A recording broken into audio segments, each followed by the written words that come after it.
NBA free agency day 2. JJ Barea gets hired to be an assistant coach on the Denver Nuggets under David Adelman. Great hire, I think, for the Nuggets. The Nuggets made some great moves today. But today was crazy. Besides this coaching hire, Shea got extended. $285 million, man. I mean, that is nuts, in my opinion. $70 million at one point in this contract. That's almost $1 million per game. Crazy. When I became an NBA fan, the highest salary was about $30 million, maybe 31, and the Warriors had the highest payroll. Like, it is crazy how far we've come to where now a player is earning $71 million, which is like 30% of the salary cap. So, wild stuff there. Well deserved for Shea. He has also had 2 contract extensions as a member of the Thunder. I cannot talk. It is late at night.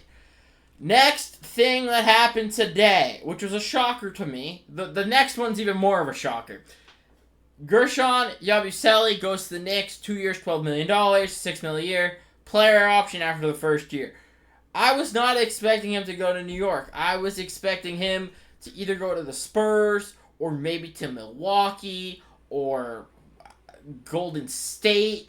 I just didn't think that he was going to go to New York, but he ends up in New York.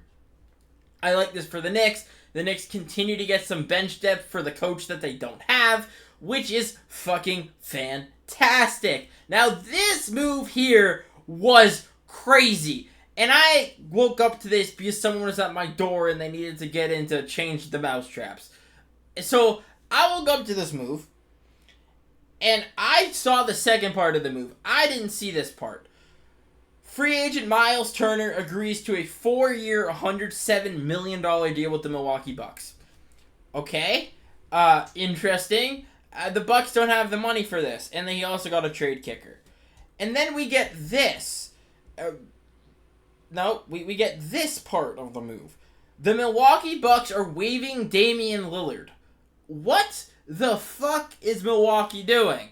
And they're stretching the rest of his contract. Now, I didn't know that you could stretch an $113 million contract in the CBA. You can just say, fuck it. I think you can have about 20% of your salary cap, or maybe it's 15, be dead salaries that you've waived and you can stretch them. So the Bucks have now stretched Lillard so he's earning, I think, $20 million a year. And they've stretched it so he is getting paid $20 million a year from them, and it's stretched, I think, for 4 or 5 years. I think 4. And right now, they're $500,000 underneath the allowed amount for stretch salaries in this current CBA.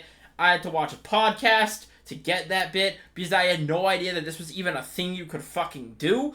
So that's great. For Milwaukee, I actually don't mind the move.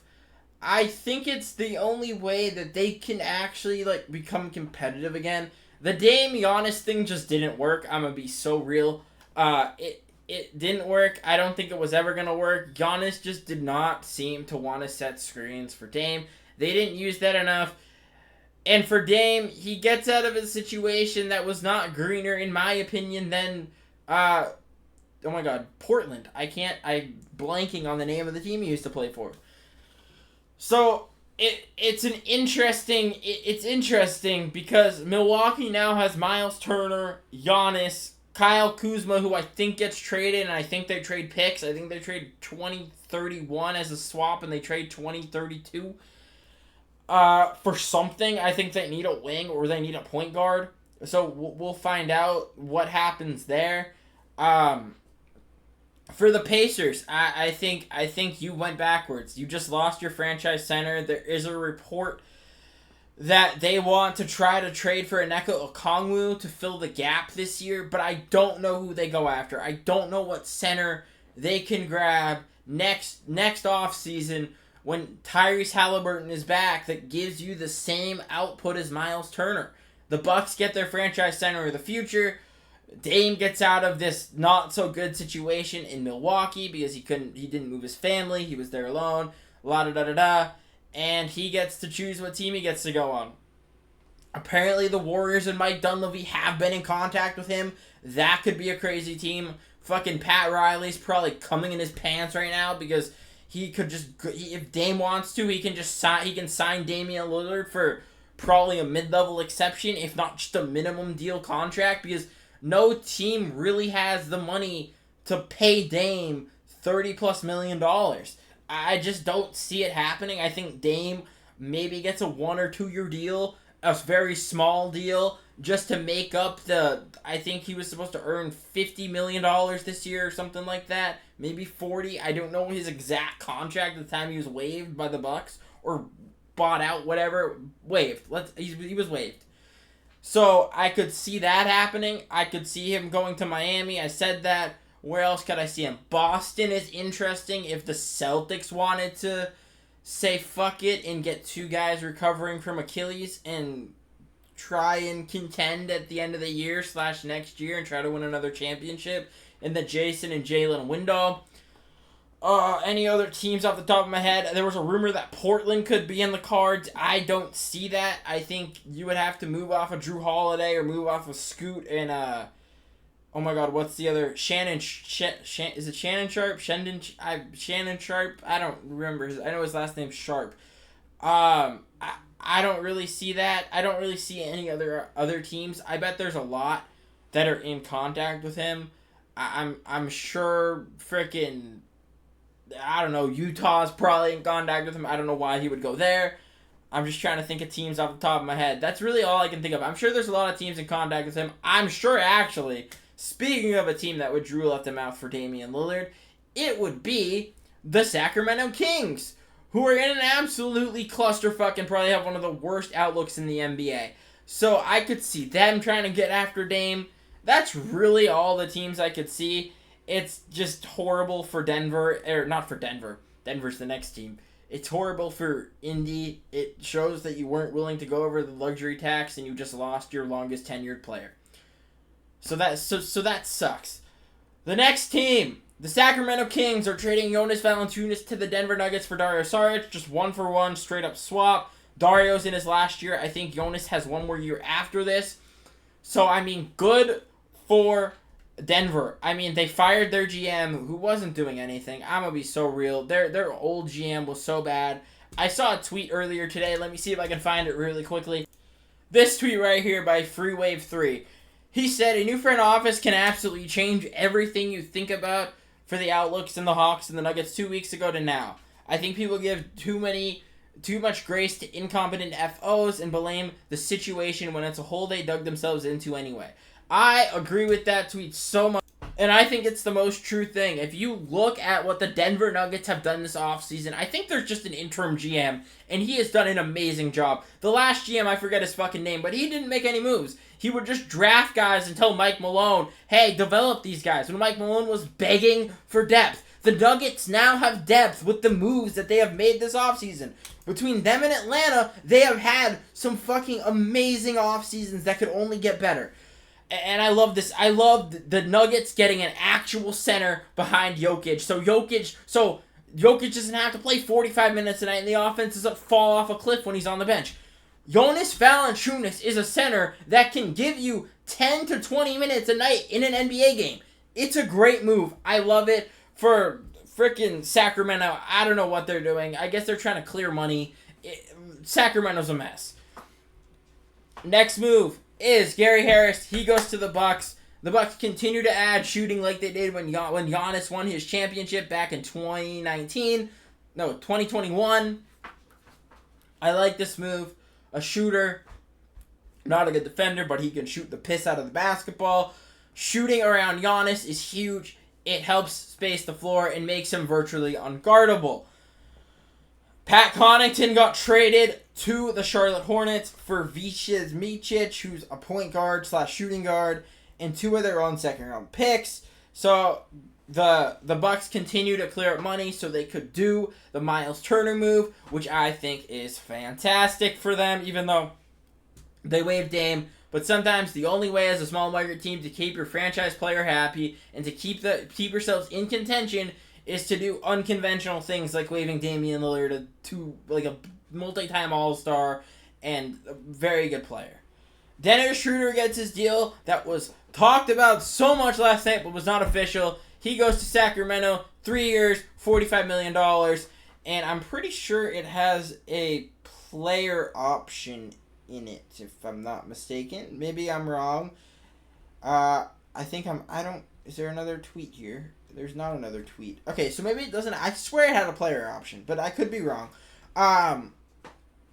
Great move for Sacramento. They get a point guard. We'll see if they get Dame. I doubt they get Dame. But if they don't get Dame, I could see, there's rumors that they really want Russell Westbrook, which I guess it would work, but it's very difficult with the spacing because you have DeMar DeRozan in one corner. You have Zach LaVine who can catch and shoot really well, but DeMar DeRozan does not catch and shoot threes. So I don't know how the spacing would work. I guess for them, you saw what Russ did with a year with Jokic, maybe 2 years with, no, it was a year with Jokic, and you're like, okay, he can give not Valanciunas. I'm blanking on players' names tonight. Holy moly, guys! The center for the Kings, deep paint touches, and that'll help. So Sabonis, he can get Sabonis deep paint touches. The spacing would be weird. So I wonder if they trade DeMar DeRozan. I don't know who they could trade him to, and they try to get a shooting wing that can defend a little bit. So it's interesting. I actually don't mind them. I wouldn't mind if they got Russ. I just think the spacing would be weird, and I don't know how that team would do in the playoffs. Next move, the Bucks bring back Jericho Sims, 2-year deal. Player option, that's where the player option is. I like it. Another good center for the Bucks. Now that they have Miles Turner, I'm assuming he's their backup, so I don't mind the move. We have Sandro Malashvili, I can't say that name. 2-year, $5.5 million with the Toronto Raptors. Toronto like their long, lanky, skinny players. I was gonna say white players, but that doesn't. They don't have a bunch of white players, so. They like their long, lanky players. We'll just say that. So that's good for them, I guess. I don't really know what Toronto's doing. And then Toronto just says, fuck it, we're extending Jakob Poeltl. Toronto just be doing shit to do it. They extend him through 2029-2030 season, $104 million, and with a player option. And he'll pick up his player option, and he adds an additional 3 years to his already very long deal. So I don't really know what Toronto's doing there. Just a bunch of stories. My Celtics did something. They signed free agent forward Josh Minott. For some reason, the Celtics have an obsession this free agency with old in Minnesota failed Timberwolves players. So Josh Minott, he's a lanky wing. He has a 7-foot wingspan. He hasn't really had a role, so we'll see in an expanded role this year with Boston what he can do. That brings Boston over the second apron again. So Boston, we do have to make another move. I'm assuming it is trading either Sam Hauser, Georges Niang, or Anthony Simons. Ideally, Georges Niang and Anthony Simons are gone because I don't really like either of them in a Boston system. But enough of my Celtics. The Tim Hardaway signs a deal with the Denver Nuggets. Another amazing move for Denver. You brought in Bruce Brown. You traded for Jonas Valanciunas. You get another shooter in Tim Hardaway Jr. who can come off that bench and snipe for you. Massive for Jokic. I think he'll have a really, really good year. A better year than he had in Detroit last year. And it sucks for Detroit to lose him. But I think that's an amazing pickup for the Denver Nuggets. Again, shout out to the GM or interim GM of the Denver Nuggets. I think they should hire him long term. What's next? Drew Eubanks is waived from the Clippers. He plans to sign with the Sacramento Kings. There is your Jonas Valanciunas replacement. The Kings found him in Drew Eubanks. And then we have a pickup since Malik Beasley is apparently in an investigation for illegally gambling on NBA games back in the 22-23 season. We have Duncan Robinson getting the Malik Beasley money and going to the Detroit Pistons. 3 years, $48 million. It's like it's 15 or 16, $17 million a year. I mean, I don't know what the hell how Duncan Robinson got this money. Because in my opinion, he's just a shooter. And to be honest, I think there are some better shooters out there that probably deserve more money than he does, aka Sam Hauser. who's a Celtic. I might be a little bit biased, but Sam Hauser's only making $10 a year, and $10 million, not $10. That'd be crazy. And Duncan Robinson somehow is making 48. Crazy to me, but I love this move for Detroit. It gives them a movement shooter who can come off of screens and space the floor more for Cade Cunningham and company.